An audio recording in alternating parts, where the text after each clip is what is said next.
Hello everyone, आप सब कैसे हैं? मैं उम्मीद करता हूं कि बहुत अच्छे होंगे और अपनी पढ़ाई को बहुत अच्छे से कर रहे होंगे। मैं Akash Kumar Badana ICT virtual classroom में आपका बहुत बहुत स्वागत करता हूं मेरे प्यारे बच्चों। जैसे आपको पता है मेरे प्यारे बच्चों, बेसिकली हमारी जो है आपका 8th क्लास है और 8th क्लास के अंतर्गत हम लोग देख रहे हैं हमारे अतीत थर्ड जो हमारी पुस्तक है हम उसको देख रहेंगे।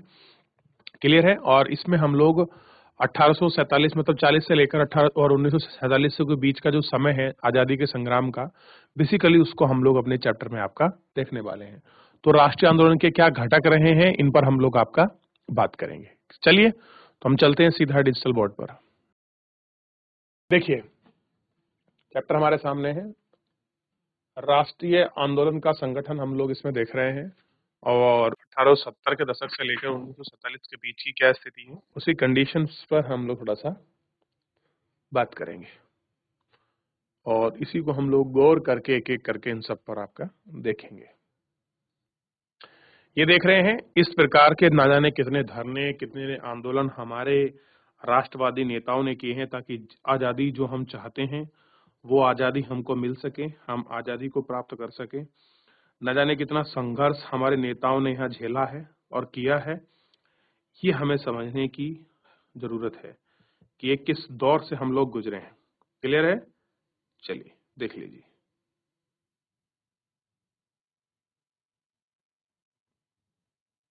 किसी कोई क्वेरी बच्चों?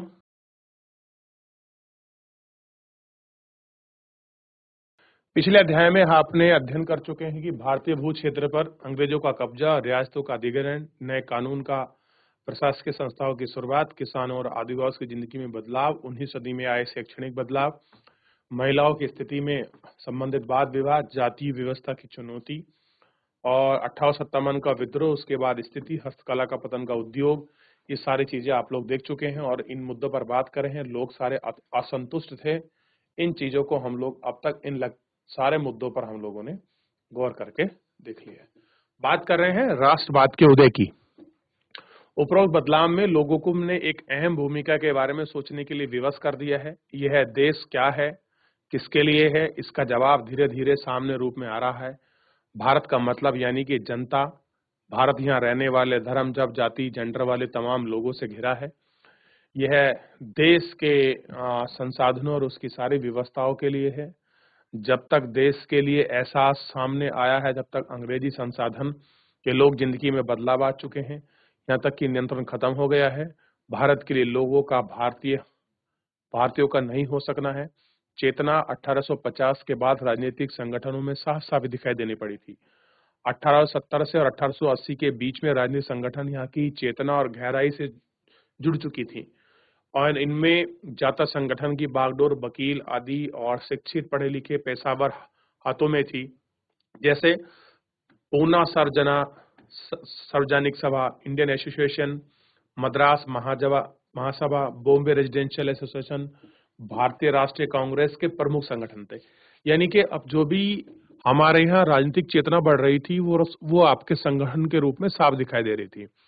और संगठन भी किसके हाथ में था? जो आपका पढ़ा लिखा वर्ग है, चाहे आपके वकील हो, डॉक्टर हो, पेशावर शिक्षक हो। जैसे आपकी पूना सजन सभा कौन थी, कौन थे इसके आपके founder member? Doctor Bhimrao Ambedkar, Indian association के आपका, ठीक, ये खुली। मद्रास जनसभा थी, बॉम्बे रेजिडेंसी थी। यानी कि धीरे धीरे संगठन बढ़ रहे थे। अब देखिए पूना सार्वजनिक सभा का नाम से गौर करके देखिए। सार्वजनिक मतलब का मतलब होता है सब लोगों के लिए, ठीक है। हालांकि इसमें बहुत सारे संगठन देश के खास हिस्सों में काम कर रहे थे, लेकिन अपने लक्ष्य को भारत के सभी लक्ष्यों को बताते थे। उनके मुताबिक उनका लक्ष्य किसी खास इलाके, धर्म, समुदाय लक्ष्य पर नहीं था, यानी कि किसी धर्म विशेष की नहीं था। यह सोच के लिए काम करता था और लोगों की संप्रभुता एक आधुनिक विचार है और राष्ट्रवाद की बुनियादी का तत्व है। ये संगठन इस धारणा से चलते हैं कि भारतीय जनता को अपने मामले के बारे में फैसला लेने की आजादी हो सके। 1870 के 80 के दशक में ब्रिटिश शासन के प्रति असंतोष और ज्यादा गहरा है। 1878 में एडम्स एक्ट ने पारित किया कि जिसके जरिए भारतीयों द्वारा अपने पास हथियार रखने का अधिकार छीन लिया। एक आया था आर्म्स एक्ट, आया 1778 में, ध्यान रखिए। और इस आर्म्स एक्ट ने साफ कर दिया कि भारतीय अपने पास हथियार नहीं रख सकते। उसे साल वर्नाकुलर प्रेस एक्ट भी पारित किया गया, यानी कि 78 में हमारे सामने दो इंपॉर्टेंट एक्ट मिले, एक था आर्म्स एक्ट, ठीक है, 1878, और दूसरा था वर्नाकुलर प्रेस एक्ट 1878। इसमें क्या था, इसमें स्थानीय समाचार पत्रों पर रोक लगाने की बात की गई थी। अब देखिए, जिससे सरकार की ओर से आलोचना करने में चुप रह सके, यानी कि सरकार की कोई आलोचना ना कर सके, चुप रहे, इसलिए क्या लगा दिया, एक्ट लगा दिया। इस कानून का प्रावधान था कि अगर अंग्रेजों को कोई आपत्तिजनक चीज छपती है तो सरकार उस प्रिंटिंग प्रेस को सारी संपत्ति को जब्त कर सकती है। आपत्तिजनक मतलब जो उनके खिलाफ हो बेसिकली। 1883 में आपका एक बिल आया, इसका नाम था एल्बर्ट बिल, लागू किया गया और प्रयास था कि इन लोगों को काफी हंगामा हुआ। इसमें विधेयक में प्रावधान किया गया कि भारतीय न्यायाधीश भी ब्रिटिश और यूरोपीय व्यक्ति के मुकाबले चल सकते हैं। इसमें क्या क्या एल्बर्ट बिल में क्या है, इसको लेकर काफी विवाद था। प्रत्येक विधेयक में प्रावधान था कि भारतीय न्यायाधीश भी ब्रिटिश या यूरोपीय व्यक्तियों के मुकदमे चला सकते हैं, यानी कि पहले एक नियम था कि केवल भारतीयों, यूरोपियन का केस केवल यूरोपीय देख सकते हो, ताकि भारत में काम करने वाले अंग्रेज और भारतीय न्यायाधीशों के बीच समानता स्थापित की जा सके। तो एल्बर्ट बिल क्या था बेसिकली, कि यूरोपीय लोगों की सुनवाई भारतीय जज कर सकते हैं, ठीक। और कब आया, 1883 में। बड़ा इंपॉर्टेंट क्वेश्चन है कि एल्बर्ट बिल कब आया, तो 1883 में क्या था आपका एल्बर्ट बिल में, बेसिकली कि आप भारतीय जज यूरोपियन प्लस भारतीय दोनों का ही मामले को, जुड़े संबंधित चीजों को अपने पास देख सकते हैं।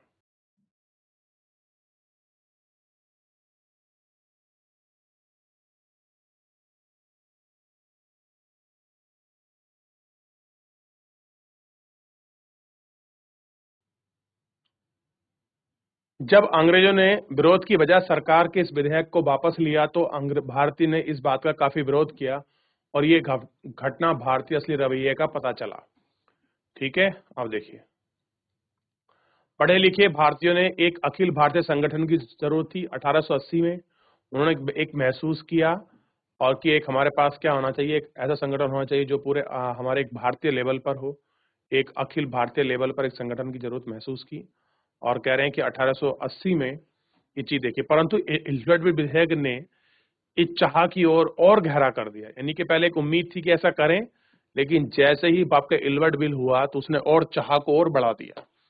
तो कह रहे हैं कि 1885 में 72 प्रतिनिधियों की एक मुंबई सभा हुई और इसमें भारतीय राष्ट्रीय कांग्रेस की स्थापना करने का फैसला कर लिया। प्रारंभ में दादा भाई नौरोजी, फिरोज शाह मेहता, तबरुद्दीन आपका तैयब जी, डब्ल्यू.सी. बनर्जी, सुरेंद्रनाथ बनर्जी, बेंजुदात, एस.एस. सुब्रमण्यम, एन शंकर, पहले ये बम्बई और कलकत्ता में ही था। नौरोजी व्यवसायी और आपके प्रचारक थे, वे लंदन में रहते थे और कुछ समय के लिए ब्रिटिश संसद के सदस्य भी रहे। दादा भाई नौरोजी की बात कर रहे हैं, पहले ब्रिटिश पार्लियामेंट में बैठने वाले भारतीय व्यक्ति थे। युवा राष्ट्रवादियों का मार्गदर्शन किया। सेवानिवृत्ति के बाद अफसर और एओम ने विभिन्न क्षेत्रों में भारतीयों को निकट लाने में अहम भूमिका निभाई। कितनी भूमिका निभाई, उसको लाने में अहम भूमिका निभाई, ठीक है। ऐसा व्यक्ति जो सूचना, प्रसार, स्पोर्ट, भाषणों में आदि के जरिए एक खास विचार रखते थे।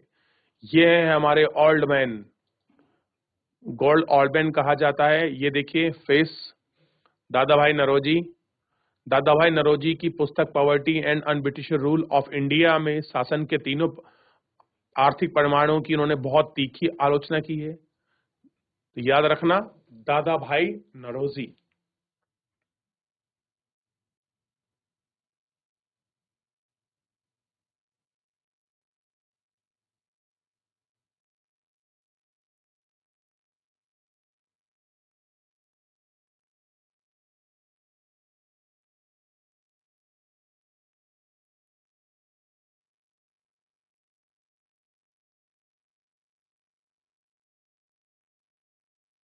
आगे बढ़े।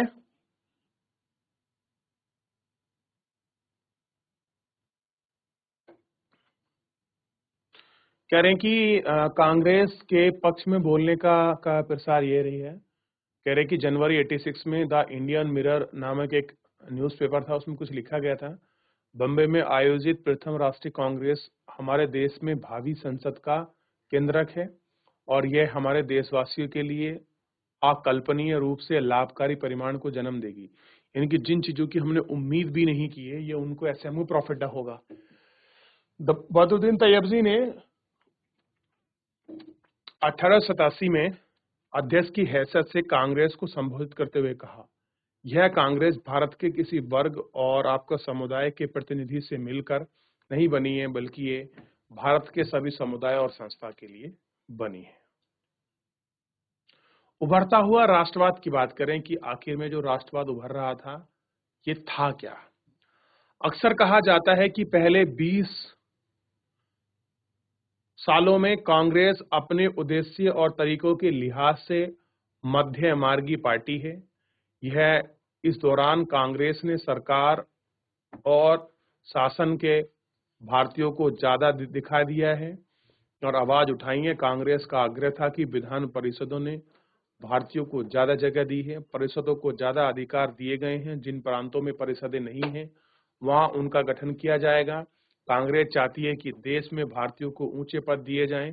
उनको काम मांग के लिए सिविल सेवाओं के लंदन के साथ भारत में भी सिविल सेवाओं की परीक्षा आयोजित होनी चाहिए। अब क्या मांग कर रहे हैं कि अब हमारे यहाँ भी क्या है, ये परिषद का जो उदाहरण है, ये सारी चीजें हमारे यहाँ भी आपका होनी चाहिए। तो 1885 में 72 के साथ ए हुम ने के अध्यक्षता में क्या बन गई, कांग्रेस, बंबई में, ठीक है। और 1878 में क्या आया, आर्म्स एक्ट आया, वर्नाकुलर पेस एक्ट आया। 1883 में क्या आया था, एल्बर्ट्स बिल्स आया था। क्लियर है, ये आपको ध्यान देखना है। चलिए, या तो कोई डाउट, कोई क्वेरी किसी बच्चे की पूछ लीजिए बेटा।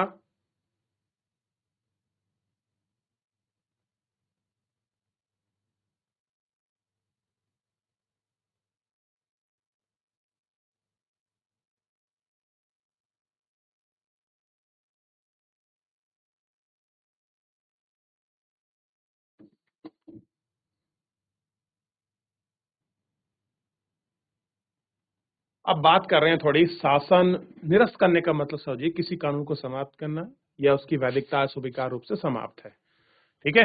तो ये कुछ शब्दावलियों को भी थोड़ा सा आपको ध्यान रखना है इनमें। कह रहे हैं कि शासन व्यवस्था में भारतीयकरण की मांग नस्लवाद के खिलाफ चल रहे आंदोलन का एक हिस्सा थी, क्योंकि जब तक ज्यादातर महत्वपूर्ण नौकरियों में गोरे अफसरों का ही कब्जा था, अंग्रेज आमतौर पर यह मानकर चलते थे कि भारतीयों को जिम्मेदारी भरे पद नहीं दिए जा सकते, क्योंकि अंग्रेज अफसर ही उन्हें अपने भारी रकम वेतन का एक बड़ा हिस्सा ब्रिटेन को भेजना था। इसलिए लोगों से उम्मीद की जाती थी भारतीयकरण का यह धन की संपत्ति भी कुछ हद तक भारतीयों में रुकने लगेगी, क्योंकि भारतीयों की मांग न्यायपालिका और कार्यपालिका से अलग थी। क्योंकि आर्म्स एक्ट को निरस्त किया जाए और अभिव्यक्ति और बोलने की स्वतंत्रता दी जाए। आर्म्स एक्ट को आपको हटाना पड़ेगा, जो आपका 1878 में लगा था। क्लियर है कि आपको ध्यान रखना है। शुरुआती सालों में कांग्रेस ने कई आर्थिक आपके मुद्दे उठाए। उनका कहना था कि भारत में ब्रिटिश शासन की वजह से ही गरीबी और अकाल पड़ रहे हैं। कह रहे भैया, जो तुम वहां इतनी गरीबी हम लोगों को जो आपका देखनी पड़ रही है, इसके लिए अगर कोई रिस्पॉन्सिबल है तो भैया आप हो। बढ़ते लगान के कारण काश्तकार और जमींदार आपा विपन्न हो गए थे और अनाज में भारी भुगतान की वजह से खाद्यान्न का अभाव पैदा हो गया था। कांग्रेस की मांग का लगान कम किए जा रहे थे और आपका फौजी खर्चों में कटौती की जा रही थी। सिंचाई के लिए ज्यादा नुकसान हो रहा था और नमक कर, विदेशी आपके भारतीय मजदूरों के साथ बर्ताव, भारतीयों को काम दखल अंदाजी करने का बन में, इस तरह की चीजें आपकी हो रही थी। ये पढ़े लिखे संपन्न वर्ग भी स्थायी थे और कांग्रेस में एक पेशावर समूह की जिम्मेदारी उद्योगपति के हक में बोल रहे थे। कह रहे कि मध्यवर्ती नेता जनता को ब्रिटिश शासन के अन्यायपूर्ण चक्र से अलगाव करना चाहते थे। उन्हें अखबार में खबर निकली और लेख लिखे साबित करने का प्रयास किया कि ब्रिटिश शासन ने आर्थिक तबाही की ओर ले जा रहा है, और यह अपने भाषणों में ब्रिटिश शासन की निंदा और जमानत निर्माण के विभिन्न भागों पर अपने प्रतिनिधि को भेजा। और लेकिन मध्यम वर्ग के सोचने करने लगे कि स्वतंत्रता भारत को न्याय आदर्शों का सामना करना पड़ा। इसलिए भारतीयों में न्याय संगत मांग को लेकर भी ये सारी चीजें आपका बड़ा अहम रूप आपका पकड़ रही थी। इसलिए भारतीय कांग्रेस ने न्याय संगत मांग को स्वीकार करते हुए लिहाजा कांग्रेस ने माना था कि भारत को भारतीय की भावना से अवगत कराना चाहिए, कि भारत को क्या करा दें, जो भारतीय भावना है हम उससे आपका अवगत करा दें, ऐसा हमको कुछ करना होगा, तभी तो हम कुछ कर सकते हैं। ठीक है, और कांग्रेस की मांग भी क्या रही थी और उनके बर्ताव को लेकर बहुत सारी चीजें इसमें आ रही थी। चलिए इसको एक बार देख लीजिए, फिर आगे बढ़ते हैं। कुछ पूछना है, कुछ क्वेरी है, देखिए।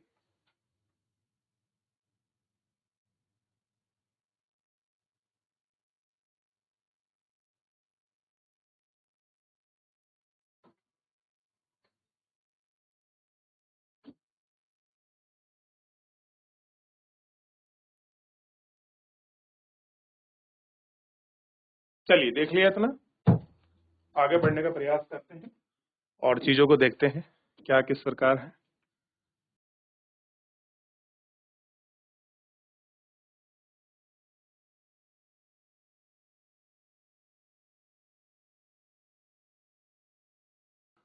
स्वतंत्रता हमारा जन्मसिद्ध अधिकार है। कह रहे हैं कि जो स्वतंत्रता है, जो फ्रीडम है, वो हमारा जन्मसिद्ध अधिकार है। 1890 के दशक में बहुत सारे कांग्रेसी के राजनीतिक और गैर कोर तरीकों पर सवाल खड़े करने लगे। जैसे बंगाल, पंजाब, महाराष्ट्र से बिपिन चंद्र पाल, बाल गंगाधर तिलक, लाला लाजपत राय आपके पंजाब से थे, बाल गंगाधर तिलक आपके महाराष्ट्र से थी, और जैसे अमूल परिवर्तन उद्देश्यवादी और पद्धतियों के अनुसार काम करने लगे थे। उन्होंने निवेदक की राजनीति के लिए नरम पंथियों की आलोचना की कि आप जिस प्रकार से राजनीति करते हैं ये आपका क्या है, आपका निवेदक भरी है। कैसी है ये? आपका निवेदक भरी राजनीति है कि आप किसी के साथ निवेदन करते हैं तो ये सब कुछ, ये पॉलिटिक्स ठीक नहीं है। ठीक है, इनका कहना था कि लोगों को सरकार के नेक इरादे नहीं बल्कि उनकी ताकत पर भरोसा करना चाहिए। लोगों को स्वराज के लिए लड़ना चाहिए। तिलक का नारा था, स्वतंत्रता ही मेरा जन्मसिद्ध अधिकार है और मैं इसको लेकर रहूंगा।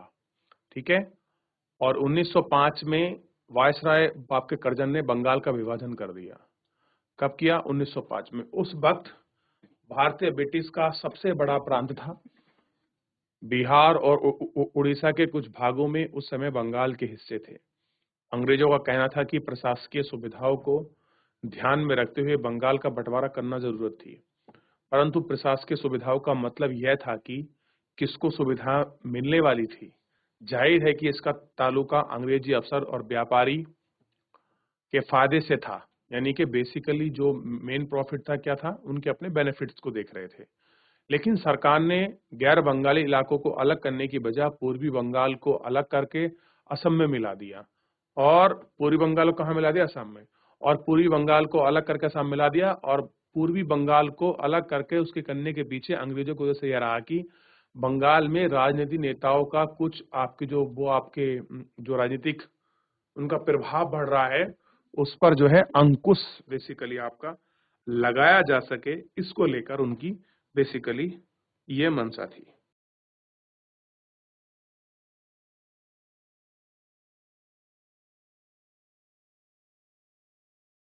ठीक है, अब देखिए ये हैं आपके बाल गंगाधर तिलक। ये देख रहे केसरी, ये इनका अखबार था केसरी। ये देखिए, ये हैं बाल गंगाधर तिलक।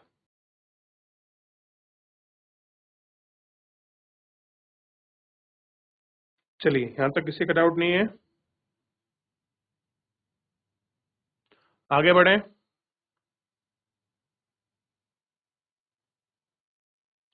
बंगाल के विभाजन से देश भर में गुस्से की लहर फैल गई। मध्यवर्गीय और आमूल परिवर्तन कांग्रेस के सभी धड़ों ने इसका विरोध किया, यानी किसका? बंगाल विभाजन का। विशाल जनसभाओं का आयोजित किया गया, जुलूस निकाले गए, जन प्रतिरोधी के नए रास्ते ढूंढने पड़े, जिनसे जो संघर्ष उपजे थे वह स्वदेशी उपदेश का नाम से जाने गए। यह आंदोलन बंगाल में सबसे ताकतवर था, परंतु इलाके में इनमें भारी गुंजाइश होने लगी थी। ठीक है, आप देख रहे हैं कि किस प्रकार का जो आपका जुलूस है 1905 में, जब आपका बंगाल विभाजन हुआ, लोगों ने किस तरह से बंगाल विभाजन का आपका विरोध किया था। बंगाल विभाजन का मतलब आप जानते हैं, उस समय पर जो आपके राजनीतिक गतिविधियां घट रही थी उसको आपका कमजोर करने को लेकर भी एक उनका आपका बहुत बड़ा ये था कि चलिए इनको थोड़ा सा जो गतिविधि है इसको डाउन करें।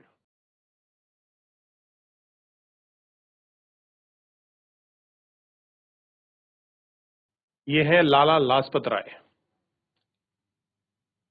लाला लाजपत राय पंजाब में जाने माने राष्ट्रवादी नेताओं में से थे। याचिका और निवेदक के जनता में ये लोग विरोध करते थे और अमूल परिवर्तनवादी नेताओं में जैसे वे आर्य समाज के एक्टिव मेंबर थे। किसके थे? आर्य समाज के वो सक्रिय मेंबर थे। स्वदेशी आंदोलन ने ब्रिटिश शासन का विरोध किया और स्वयं सहायता और विदेशी उद्यमी, राष्ट्रीय शिक्षा, ठीक, भाषाओं को बढ़ावा दिया, स्वराज के लिए अमूल परिवर्तन की जनता के नाम से लामबंद किया और ब्रिटिश संस्थाओं के ब्रिटिश बहिष्कार पर जोर दिया और क्रांतिकारी हिस्से का आपका समर्थन किया। ठीक है।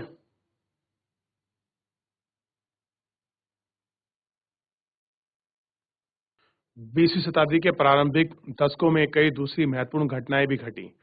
1906 में मुसलमान जमींदार और महानवाब में समूह में ऑल इंडिया मुस्लिम लीग का गठन किया गया।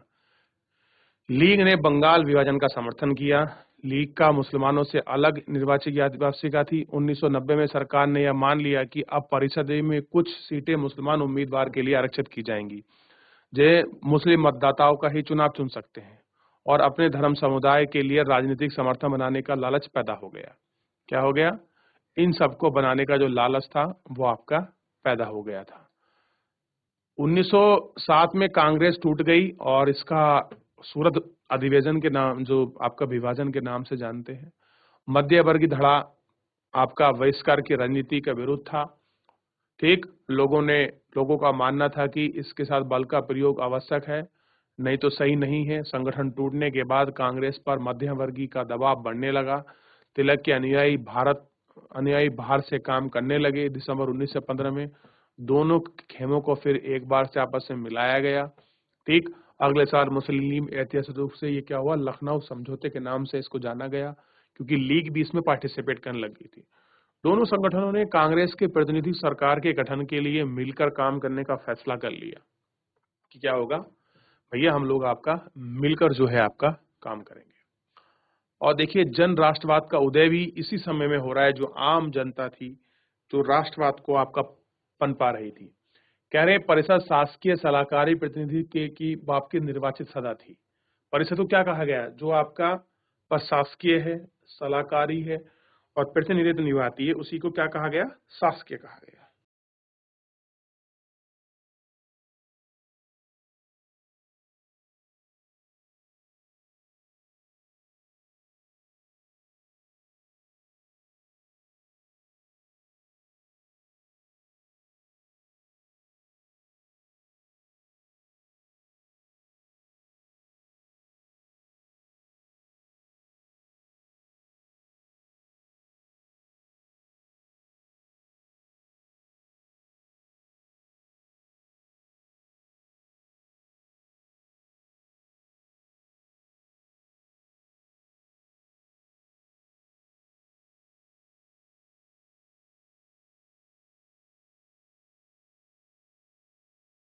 राष्ट्रवाद के उदय को हम लोग अगली बार चर्चा करेंगे, लेकिन फिलहाल पहले आप थोड़ा सा पीछे एक बार कोई पूछना है, दौर है, कैसे परिषदों में आए, कैसे यहाँ बदलाव हुआ, इन सब चीजों के विषय में आप लोग अच्छे से गौर करके आपका देख सकते हैं, बात भी कर सकते हैं। ठीक है।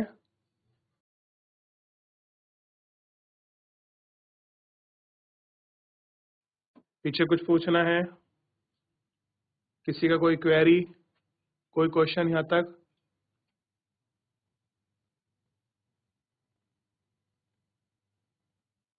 देखिए, काफी महत्वपूर्ण और बड़ा चैप्टर है, तो इसलिए ऐसा ना हो जाए कि पीछे छोड़ आगे दौड़ हो जाए, तो आप ध्यान रखिए।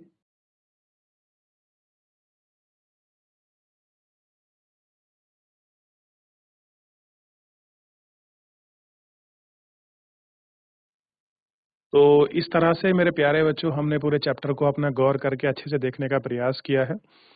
फिलहाल आप लोग इसको घर जाकर अच्छे से रिवीजन करिए। भारतीय राष्ट्रीय आंदोलन के दौरान जो हुए आपका, जो हमारे क्रांतिकारी आंदोलन थे, उनमें क्या परिवर्तन उनकी विचारधाराओं में था, इसको जान रहे थे। फिलहाल आज के लिए इतना ही, मिलते हैं नेक्स्ट लेक्चर में। धन्यवाद।